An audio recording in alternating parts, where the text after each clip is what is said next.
வணக்கம், இது உங்கள் தமசனிக்.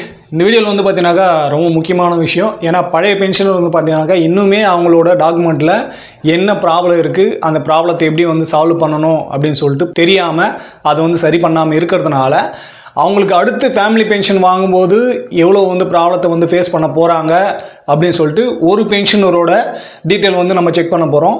ஸோ அவர் வந்து பார்த்தீங்கன்னாக்கா டிஃபென்ஸ்லேயும் இருந்திருக்காரு, அதே போல் சிவில்லையும் வந்து பார்த்தீங்கன்னாக்கா ரயில்வேல வந்து வேலை பண்ணியிருக்காரு. ஸோ ரெண்டு பிபிஓக்கும் அவருக்கு வந்து ஒரே நபரோட ரெண்டு பிபிஓலையும் எவ்வளோ வந்து தவறுகள் இருக்குது, அந்த தவறுனால அடுத்து வர பென்ஷனருக்கும் சரி இன்னைக்கு காலகட்டத்தில் எவ்வளோ தொகையை வந்து அவர் வந்து இழந்திருக்காரு அப்படின்ற பற்றி தான் இந்த வீடியோவில் வந்து டீட்டெயிலாக வந்து பார்க்க போகிறோம். ஸோ நம்ம போடுற வீடியோலாம் உங்களுக்கு வந்து பிடிச்சிருக்கு, நம்ம சேனல் மூலிமா உங்களுக்கு பென்ஷன் சம்மந்தமான பிரச்சனைகளுக்கு தீர்வு கிடைக்குது, இல்லை சரியான தகவல் கிடைக்குது அப்படின்னாக்கா நீங்கள் பார்த்துட்டு இருக்க இந்த கியூஆர் கோடு மூலியமாகவும் சரி, இல்லை சூப்பர் தேங்க்ஸ் மூலியமாகவும் சரி நம்மளோட சேனலுக்கு உங்களோட உதவி வந்து கொடுக்கலாம்.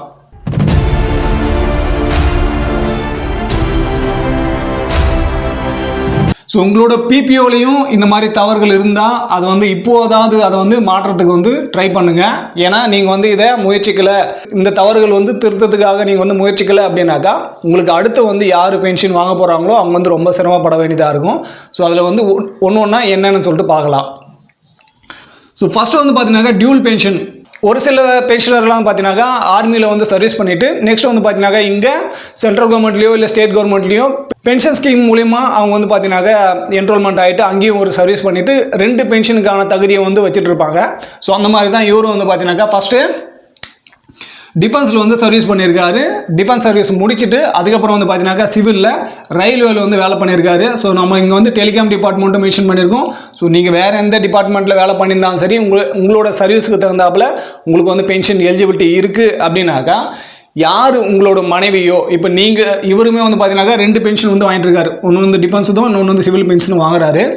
இதே மாதிரி வந்து பார்த்தீங்கன்னாக்கா இவருக்கு அடுத்து வந்து இவரோட மனைவி பென்ஷன் வாங்கும்போது அவங்களுக்குமே ரெண்டு பென்ஷன் வந்து ஆத்தரைஸ் இருக்குது. ஸோ ஒரு பென்ஷன் கிடைக்காது, ரெண்டு பென்ஷன் கண்டிப்பாக வாங்கலாம். சரியான முறையில் உங்களோட டாக்குமெண்ட்டெல்லாம் நீங்கள் வந்து சரி பண்ணி வச்சுருக்கீங்க, அதில் எந்த வித தவறுமே இல்லை அப்படின்ற பட்சத்தில் அவங்க வந்து சீக்கிரமாகவே வாங்கலாம். அப்படி தவறுகள் இருக்குது அப்படின்னாக்கா அந்த தவறை திருத்திட்டு தான் அவங்க வந்து பார்த்தீங்கன்னாக்கா இந்த ரெண்டு பென்ஷனுமே வாங்க முடியும். ஸ்பௌஸ் பென்ஷனர் இருக்கிற வரைக்கும் அவங்களுக்கு எதுவும் ப்ராப்ளம் இருக்காது.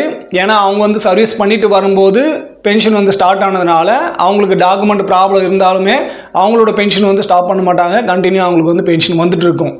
பென்ஷனர் டு ஃபேமிலி பென்ஷனாக மாறும்போது மட்டும்தான் இங்கே வந்து ப்ராப்ளம் வரும். ஸோ அந்த ப்ராப்ளம் ஒரு தனிநபரோட டாக்குமெண்ட்டில் எத்தனை ப்ராப்ளம் இருக்குது அப்படின்றத பற்றி தான் நம்ம பார்க்க போகிறோம். ஸோ ஃபஸ்ட்டு வந்து பார்த்தீங்கன்னாக்கா டிஃபென்ஸு. ஸோ இவர் வந்து ஆர்மியில் வந்து வேலை பண்ணியிருக்காரு. ஸோ இவர் வந்து பழைய 60-70களில் வந்து இவர் வந்து பணியில் இருக்கும்போது இவருக்கு வந்து பார்த்தீங்கன்னாக்கா அந்த ரிசர்வேஸ்டில் வந்து வச்சு இவர் வந்து அவுட் பண்ணியிருக்காங்க. ஆனால் இவருமே டோட்டல் சர்வீஸ் வந்து பார்த்தீங்கன்னாக்கா 15 வருஷத்துக்கு மேலே வந்து பண்ணியிருக்காரு. ஸோ 15 வருஷம் பண்ணும்போதும் இவருக்கு வந்து ரிசர்வேஸ் பென்ஷனில் வந்து வச்சுருக்காங்க. ஸோ ரிசர்வேஸ் பென்ஷனுக்கு வந்து பார்த்தீங்கன்னாக்கா மாதம் 9,000 வந்து கிடைக்கிது. ஸோ இவருக்கு வந்து கிடைக்கிற தொகை வந்து அந்த 9,000 வந்து தவறான தொகை தான். இதை பற்றி நம்ம வந்து நிறையவே பேசியிருக்கோம்.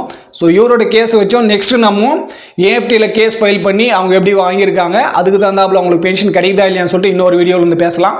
ஸோ அந்த மாதிரி உங்களுக்கு வீடியோ வேணுன்றவங்க கீழே கமெண்ட் செக்ஷன் வந்து நீங்கள் ரிசர்வேஸ் பென்ஷன் பற்றி இல்லை மற்ற பென்ஷன் பற்றி ஏஎஃப்டிலையோ இல்லை வேற எங்கேயோ கேஸ் ஃபைல் பண்ணி அவங்க வந்து கேஸ் ஜெயிச்சிருக்காங்க, அந்த ஜட்ஜ்மெண்ட்டில் என்ன கொடுத்துருக்காங்க அப்படின்னு சொல்லிட்டு உங்களுக்கு தெரியணும், நீங்கள் தெரிஞ்சுக்கணும் அப்படின்னாக்கா கீழே கமெண்ட் செக்ஷனில் உங்களுக்கு எந்த கேஸ் பற்றி உங்களுக்கு தெரியணும் அப்படின்னு சொல்லுங்கள். ஸோ அதோட ரெஃபரன்ஸ் எடுத்து நம்ம வீடியோவை வந்து கொண்டு வரலாம். ஸோ இவரோட டிஃபென்ஸ் பிபிஓவில் வந்து பார்த்தீங்கன்னாக்கா ஸ்பார்ஸ் பிபிஓவில் துரைசாமின்னு சொல்லிட்டு இருக்குது.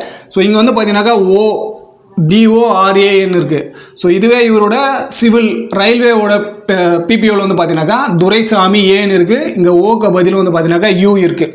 ஸோ இந்த ஒரு ஸ்பெல்லிங் மிஸ்டேக்கால் இங்கே டிஃபென்ஸில் வந்து இவருக்கு என்ன ஆகுது அப்படின்னாக்கா இவரோட 10 வருஷத்துக்கு ஒரு முறை சிஎஸ்டி கார்டு வந்து ரினியூவல் பண்ணும்போது இந்த ஓக்கும் இவரோட ஆதார் கார்டில் வந்து பார்த்தீங்கன்னாக்கா துரைசாமி அவரோட அப்பா பேரை வந்து சேர்த்து வந்திருக்கு. ஸோ இப்போ வந்து பார்த்தீங்கன்னாக்கா இங்கே ஸ்பெல்லிங் மிஸ்டேக்காக இருக்குது. ஸோ அதனால் இங்கே இவருக்கு வந்து ஏற்றுக்க மாட்டுறாங்க.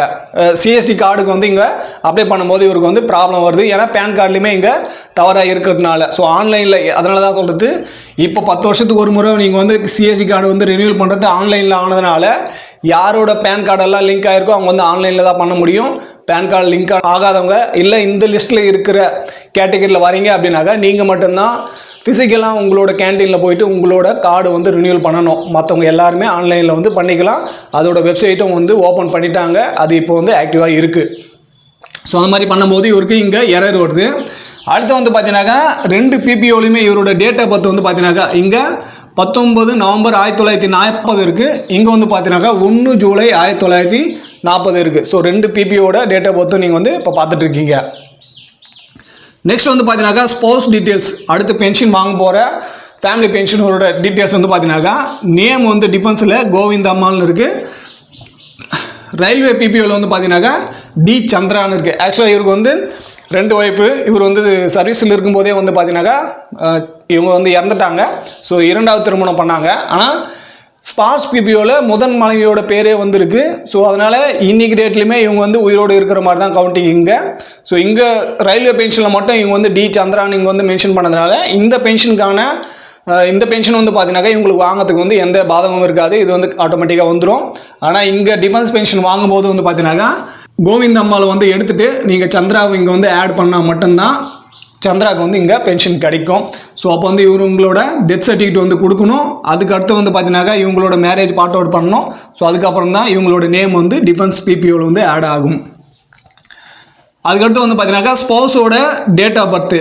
ஸோ டேட் ஆஃப் பர்த் வந்து பார்த்தீங்கன்னாக்கா ஸ்பார்ஸ் பிபிஓலையுமே இல்லை, ரயில்வே பிபிஓலையுமே இல்லை. ஸோ 2த்துலையுமே பிபிஓ வந்து 2 பிபிஓலுமே ஸ்பௌஸோட டேட் ஆஃப் பர்த் வந்து மென்ஷன் ஆகலை. ஸோ 2லுமே அப்டேட் பண்ணணும் அப்படின்னாக்கா என்ன ப்ராசஸ் சொல்லிவிட்டு நம்ம ஏற்கனவே சொல்லியிருக்கோம். ஸோ அதுபடி அவங்க வந்து பண்ணிட்டு தான் இந்த டேட் ஆஃப் பர்த் வந்து ஆட் பண்ண முடியும். இல்லை ஆன் ரெக்கார்டில் என்ன இருக்குன்னு சொல்லிட்டு தெரிஞ்சால் தான் அதை வந்து பண்ண முடியும். ஸோ இங்கே வந்து பார்த்தீங்கன்னாக்கா இவங்களோட டேட் ஆஃப் பர்த் ஆட் பண்ணணும் அப்படின்னாக்கா ஃபஸ்ட்டு இவங்களோட நேம் வந்து ஆட் பண்ணணும். ஸோ நேம் ஆட் பண்ணும்போதே இவங்களோட டேட் ஆஃப் பர்த் வந்து ஆட் பண்ண முடியும். அதுக்கு முன்னாடி இவங்களோட நேம் ரிமூவ் பண்ணணும். ஸோ அந்த ப்ராசஸ் முடிஞ்ச பிறகு தான் இவங்களோட நேம் வந்து ஆட் பண்ண முடியும்.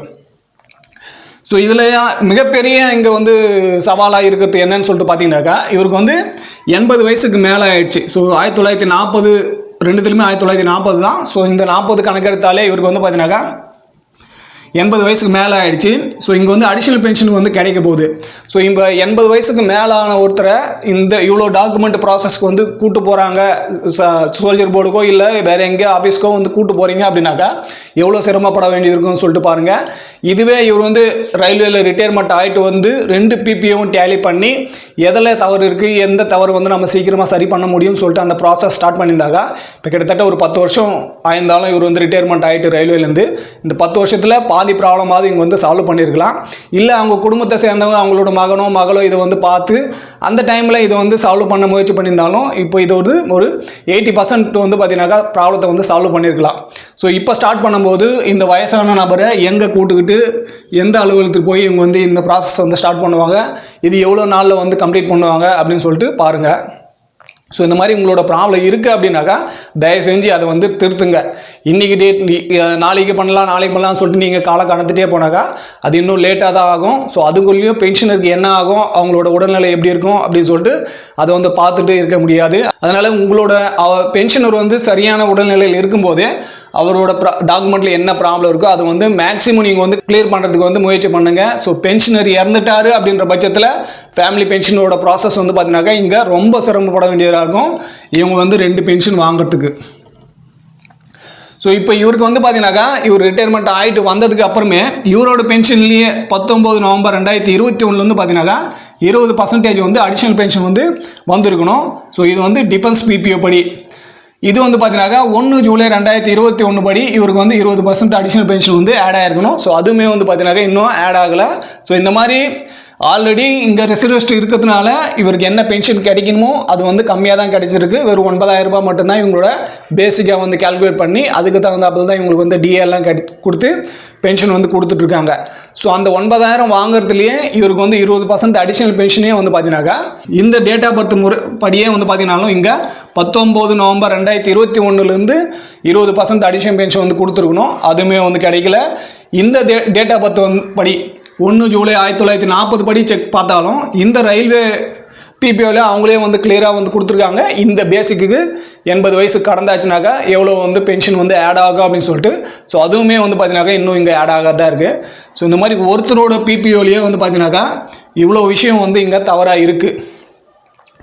ஸோ இவ்வளோ விஷயத்தை வந்து இவங்க சரி பண்ணணும் அப்படின்னாக்கா எவ்வளோ டைம் எடுக்கும், அதுக்கான டாக்குமெண்ட் இவங்க வந்து வேலிடாக என்ன ப்ரொசீட் பண்ணுவாங்க, அந்த டாக்குமெண்ட் வாங்குறதுக்காக இவங்க எவ்வளோ வந்து நேரத்தையும் சரி பணத்தையும் சரி எவ்வளோ வந்து விரயம் பண்ணுவாங்க அப்படின்னு சொல்லிட்டு நீங்களே வந்து பாருங்கள். ஏன்னா இது வந்து ஒவ்வொரு பென்ஷனருக்கும் இப்போ உதாரணமாக இதே கேஸ் வந்து வேற ஒரு பென்ஷனருக்கு ஒரு மணக்கா கிடையாது, அங்கே வந்து வேறு மாதிரி இருக்கலாம். ஸோ ஒவ்வொரு பென்ஷனருக்கும் அவங்களோட டாக்குமெண்ட்டில் ஒவ்வொரு ப்ராப்ளம் இருக்குது. இங்கே வந்து எல்லா ப்ராப்ளத்தையும் நான் வந்து சால்வ் பண்ணிட்டேன், என்னோட டாக்குமெண்ட்டு கிளியராக இருக்குது அப்படின்னு எந்த பென்ஷனாருமே சொல்ல முடியாது. 99% வந்து பார்த்தீங்கன்னாக்கா எல்லா பென்ஷனருமே இங்கே வந்து ப்ராப்ளத்தில் தான் இருக்குது டாக்குமெண்ட்டு. ஒரு சில பென்ஷனர்கள்லாம் அவங்களோட புரிதல்னாலேயோ இல்லை அவங்களோட முயற்சினாலேயோ அவங்களோட டாக்குமெண்ட் வந்து கிளியர் பண்ணி வச்சுருக்கலாம். தவிர 99% பென்ஷனருக்கு இன்றைக்கி டேட்லையுமே டாக்குமெண்ட் வந்து ப்ராப்ளம் தான் இருக்குது. ஸோ அதனால் உங்களோட டாக்குமெண்ட்டை வந்து ஃபஸ்ட்டு செக் பண்ணுங்கள். உங்களோட டாக்குமெண்ட் சரியாக இருந்தால் மட்டும்தான் உங்களுக்கு என்ன கிடைக்கணுமோ அது வந்து கிடைக்கும். உங்களுக்கு அடுத்து யார் வந்து பென்ஷன் வாங்க போகிறாங்களோ அவங்களுக்கும் கிடைக்கும். ஸோ இதில் வந்து டாக்குமெண்ட்டே தவறாக இருக்குது அப்படின்னாக்கா பென்ஷன் வேணும் அப்படின்னாக்கா கண்டிப்பாக யாரும் வந்து கொடுக்க மாட்டாங்க. நீங்கள் வந்து டாக்குமெண்ட்டை வந்து ஃபஸ்ட்டு சரி பண்ணுங்கள். டாக்குமெண்ட்டு சரி பண்ணி உங்களுக்கு பென்ஷன் வருது அப்படின்னாக்கா வர்ற பென்ஷன் உங்களுக்கு சரியாக இருக்கா, இல்லை எனக்கு வந்து என்ன கம்மியாக கிடைக்குது, நான் அதை எனக்கு சரியான பென்ஷன் வாங்குறதுக்கு என்ன வழிமுறை பண்ணணும் அப்படின்றது வந்து பார்த்தீங்கன்னாக்கா அது 2வது கட்டம் தான். முதல் கட்டம் உங்களோட டாக்குமெண்ட் சரி பண்ணுங்கள். எத்தனை பென்ஷன் ரிவிஷன் வந்தாலும் சரி, இல்லை எத்தனை ஓஆர்பி வந்தாலும் சரி, இல்லை எத்தனை பே கமிஷன் வந்தாலும் சரி, உங்களோட டாக்குமெண்ட் சரியாக இருந்து நீங்கள் பென்ஷன் வாங்குற வரைக்கும் தான் அந்த பென்ஷன் ரிவிஷன்லாம் உங்களோட பென்ஷன் ரிவிஷன் ஆகிட்டு உங்களுக்கு என்ன அமௌண்ட்டு கிடைக்கணுமோ அது வந்து கிடைக்கும். உங்களோட டாக்குமெண்ட் தவறாக இருந்து உங்களுக்கு பென்ஷன் கிடைக்கல அப்படின்னாக்கா எத்தனை ரிவிஷன் வந்தாலும் அதில் வந்து நீங்கள் வந்து அதில் பயன்பெற முடியாது. ஸோ இந்த வீடியோ மூலிமா நான் என்ன உங்களுக்கு சொல்ல முயற்சி பண்ணணும், அது வந்து உங்களுக்கு பிடிச்சிருந்தாக்க வீடியோ லைக் பண்ணுங்கள். ஃபஸ்ட் டைம் நம்ம சேனல் பார்க்குறவங்க மறக்காமல் சேனல் சப்ஸ்கிரைப் பண்ணிவிட்டு பக்கத்தில் இருக்க பெல் ஐக்கானு கிளிக் பண்ணிங்க. அதே போல் சேனலில் இருக்க பழைய வீடியோ பார்த்தும் ஷேர் பண்ணியும் சேனலுக்கு சரி பென்ஷனுக்கு சரி உங்களோட சப்போர்ட் வந்து கொடுங்க. நம்மளோட சேனல் மூலிமா நீங்கள் ஏதாவது பயனடைஞ்சிருக்கீங்க, நம்மளோட சேனலில் இன்ஃபர்மேட்டிவான வீடியோ வந்து உங்களுக்கு கிடைக்குது அப்படின்னாக்கா ஸோ நம்மளோட சேனலுக்கு வந்து நீங்கள் இந்த QR கோடு ஸ்கேன் பண்ணியோ இல்லை சூப்பர் தேங்க்ஸ் மூலிமாவோ உங்களோட நன்றியை வந்து தெரிவிக்கலாம். ஸோ இந்த வீடியோ கடைசி வரைக்கும் பார்த்ததுக்கு நன்றி. இதே போல் இன்னொரு வீடியோவில் மீண்டும் சந்திக்கலாம். நன்றி, வணக்கம்.